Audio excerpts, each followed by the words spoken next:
He set 7 plans for himself before ending his life. First vowing to save 7 strangers, but he wouldn't help just anyone. He needed to verify whether the person was truly a good person. The reason behind this mission was a tragic accident the night before. He glanced at his phone while driving and, in that split second, caused the deaths of 7 people including his beloved wife. Although the police determined that the accident was caused by an oncoming truck veering into his lane, the overwhelming guilt made it impossible for him to forgive himself. To atone for his heavy sins, he decided to sacrifice his own body, cutting away 7 pounds of flesh as an act of redemption. After careful deliberation, he compiled a list of people he would help. The first lucky one was a blind salesman living in darkness. To test him, he deliberately criticized the flaws of his product and hurled sharp, mean-spirited insults at him. Yet, despite the provocation, the blind man remained composed and responded with a positive attitude, doing his best to address the issues Ben raised. Ben, unconvinced, intensified his verbal assault, ridiculing the man's blindness and claiming he would never see the light of day. He refused to believe that someone could remain unfazed by such cruelty. After hanging up,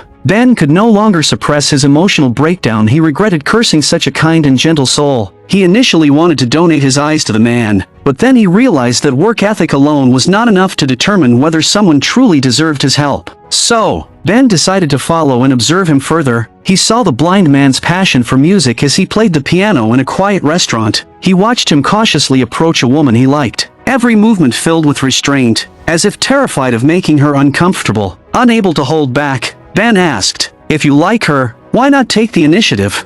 "I don't think she sees me." The blind man's response carried both deep sorrow and the harshness of reality. In this chaotic world, we are easily deceived by external noise. We fear facing our flaws, fear admitting our imperfections. Yet, this man, trapped in darkness, faced his struggles with a smile and unwavering resilience. Ben was certain he was a man worth helping. The second person on his list was the director of a nursing home. Renowned for his loving and responsible nature, the director had been diagnosed with a terminal illness and was in desperate need of a healthy heart. Because of his past tax debts, Ben approached him as an IRS agent. The director pleaded with Ben to extend his tax deadline, his voice trembling as he described the dire conditions of the nursing home and the elderly residents who depended on him. But Ben keenly noticed the flicker of avoidance in his eyes. It was the look of someone hiding the truth. Taking advantage of the director's absence, Ben sought out an elderly woman to learn the reality of his character. With shaking hands, the old woman wrote down a list of the director's sins. She revealed that every time she took the medication given by the director, she felt dizzy and would pass out. If she refused to take it, she would be beaten mercilessly. Helpless and powerless, she had no choice but to endure the suffering in silence. Hearing this, a strong sense of justice surged within Ben,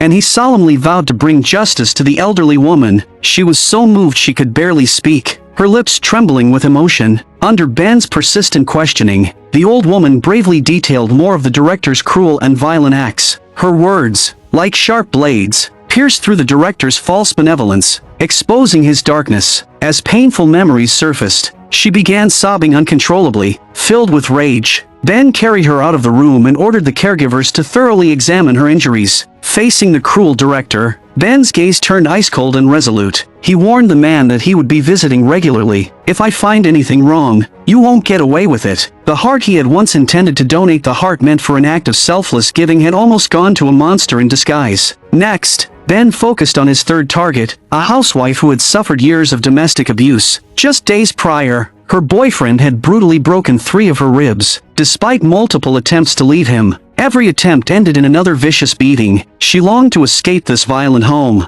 but she had 2 innocent children who needed her protection. Trapped in a painful dilemma, she didn't know what to do. Ben understood her struggle and made a solemn promise to give her enough money to start over with her children, away from violence. However, the severely traumatized woman was deeply distrustful of others. She suspected Ben was a spy sent by her boyfriend to test her. Her fear made it impossible to trust anyone. Before Ben could finish speaking, she pushed him away in a panic. Her eyes were filled with deep despair and helplessness, as if the whole world had turned against her. Ben's heart ached with sympathy, knowing he needed more time and patience to earn her trust. He left his business card and departed. To his surprise, that very night, she called. Her voice was weak and trembling. She had suffered yet another horrific beating and had been thrown out of her home. Without hesitation, Ben gave her his car, not just as a vehicle, but as a ticket to freedom. Along with it, He left her an address by the sea, a place where she and her children could start anew. It was a sanctuary, far from violence, filled with warmth and hope. The woman hesitated, reluctant to start the car and drive away. Ben understood her fears. He gently urged her to look at her children in the back seat, reminding her that even if she didn't think of herself, she had to consider their future. Finally, she found the courage to accept his gift. She drove along the winding coastline, her heart flickering with anticipation for a new life. Following Ben's instructions, she arrived at a breathtaking seaside villa. On the table inside, she found a set of house keys and a letter. In the letter, Ben revealed everything. He told her that if she signed the contract, the villa would belong to her. But there was one condition: she must never contact him again. Ben saw himself as a sinner, unworthy of gratitude or praise. He chose this way to atone for his past sins and to give her and her children a fresh start. Perhaps true kindness never seeks recognition,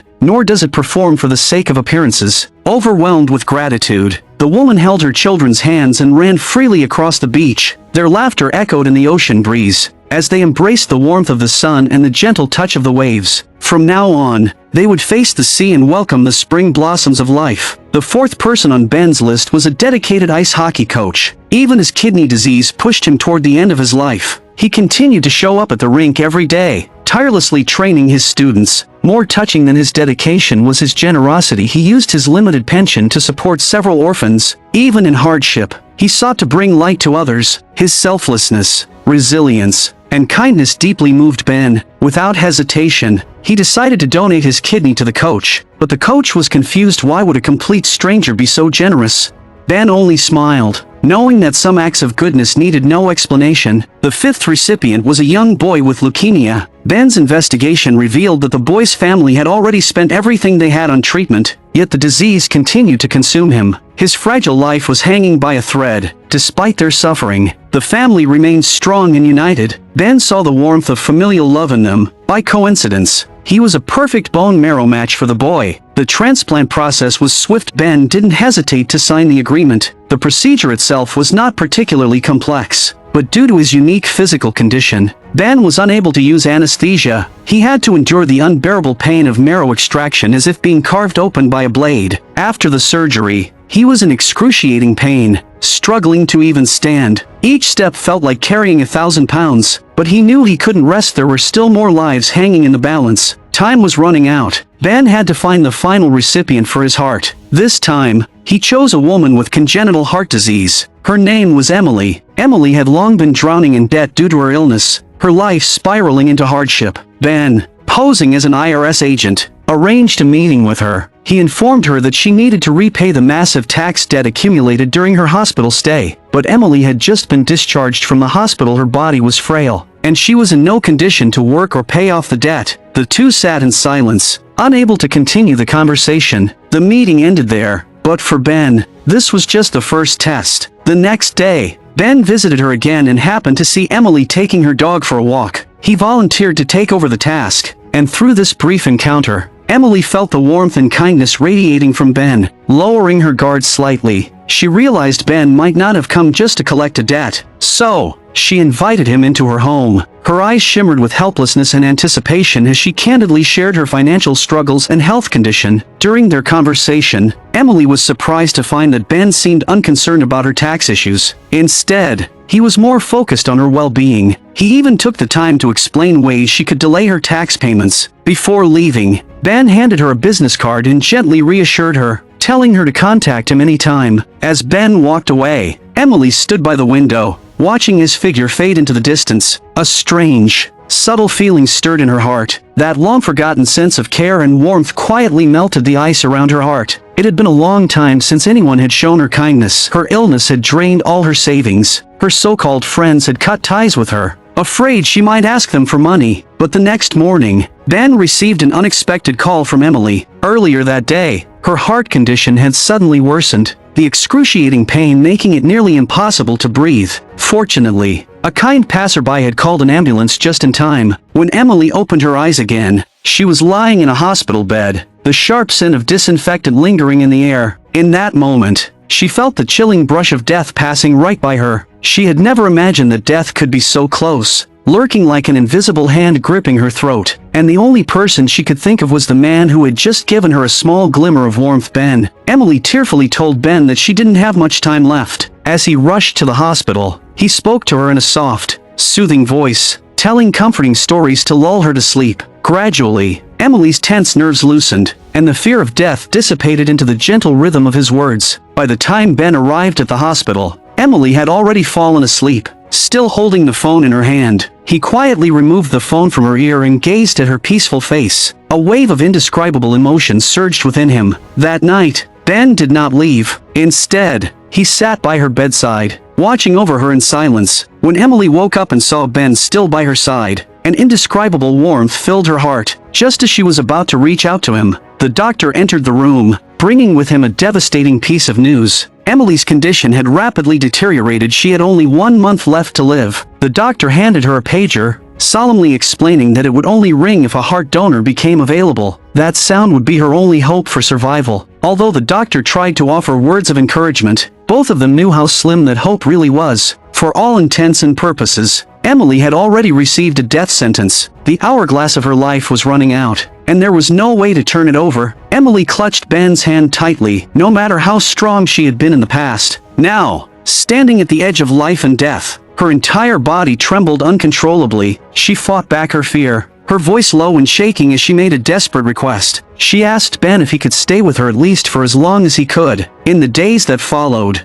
Ben and Emily became inseparable. They worked together in the garden, pulling weeds and finding joy in the simplest of labors. They walked hand in hand along the hillside, their steps moving in rhythm with their hearts. On a sun-drenched golden meadow, they shared their stories, revealing their deepest thoughts and emotions to each other. Ben's once dark life was slowly illuminated by Emily's warmth, but this deepening connection also began to shake Ben's resolve to die. The despair that had once consumed him was quietly fading in Emily's presence, replaced by a fragile longing for the future. For the first time, he started imagining a life with Emily. In his mind, he carefully painted every detail of their future together, a life filled with love, laughter, and endless possibilities. Yet, as night fell, that fleeting happiness was once again swallowed by the darkness within him. The memories of the accident returned like a relentless nightmare, shackling him to his past. It was a wound that would never heal. The events of that fateful night replayed in his mind over and over again, an unshakable reminder of his sins. No matter how much he yearned for a future with Emily, he knew the truth. Emily's fragile heart would never be strong enough to carry their love. Their love was destined to be a struggle without an end. On a stormy night, Ben ran through the pouring rain,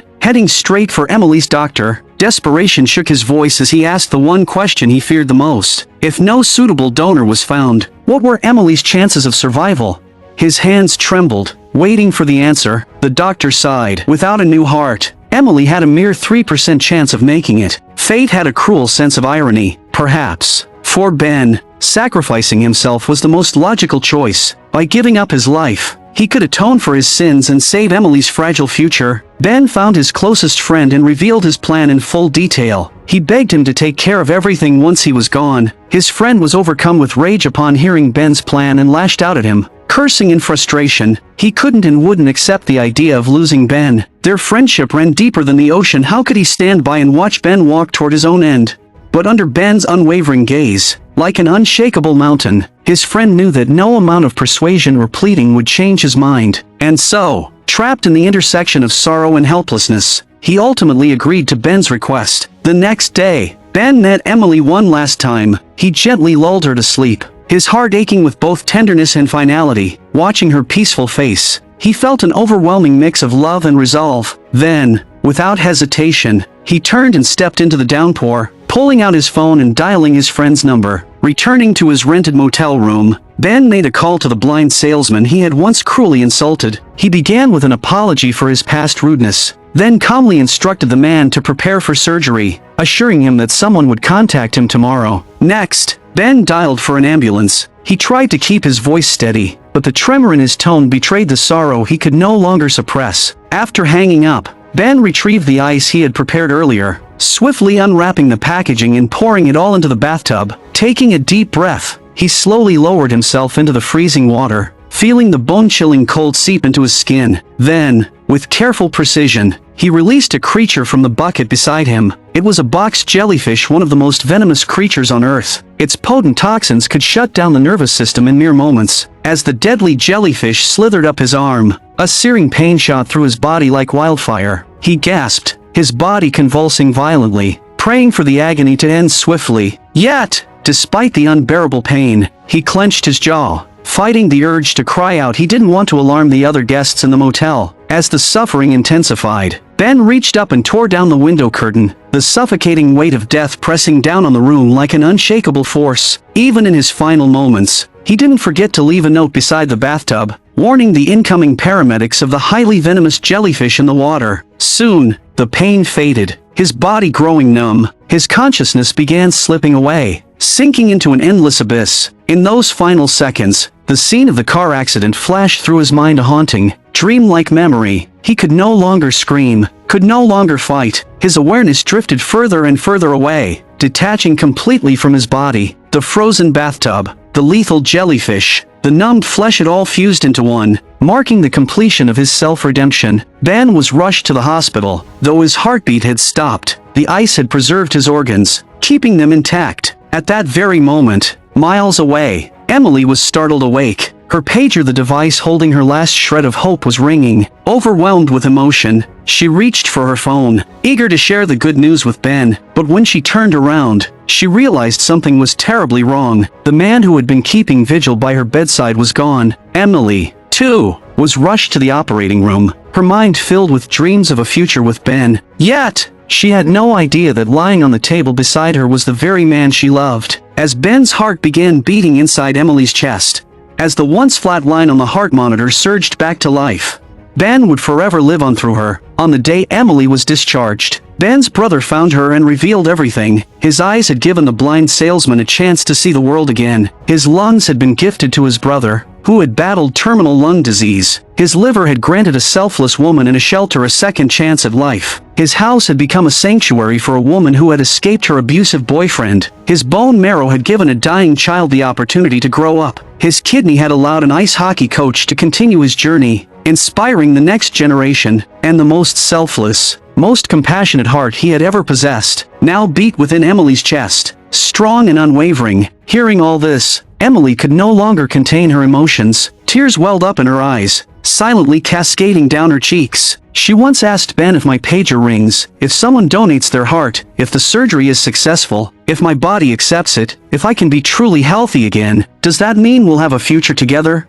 Now, all of those ifs had come true, but the ending was still incomplete. Years passed, and one day, by sheer coincidence, Emily met the man who had received Ben's corneas. The once blind man had transformed. He was now a piano teacher, using the eyes that had once belonged to Ben to bring music to life, filling the world with its beauty. After his performance, thunderous applause filled the concert hall. Emily felt an invisible force pulling her forward, guiding her toward him. As she gazed into those familiar yet unfamiliar eyes, no words were needed. The pianist instantly understood. His eyes recognized the heart that beat within Emily's chest. It was Ben's heart. It was their shared memory. His heart had accepted the deep, unspoken emotions behind those eyes. They were Ben's eyes, the eyes that held an understanding beyond words. His heart carried boundless love and kindness. His liver nurtured the hope of endless new beginnings. His bone marrow coursed with the essence of life itself. His home continued to shelter those lost in life's storms. His kidney and lungs sustained the breath of others,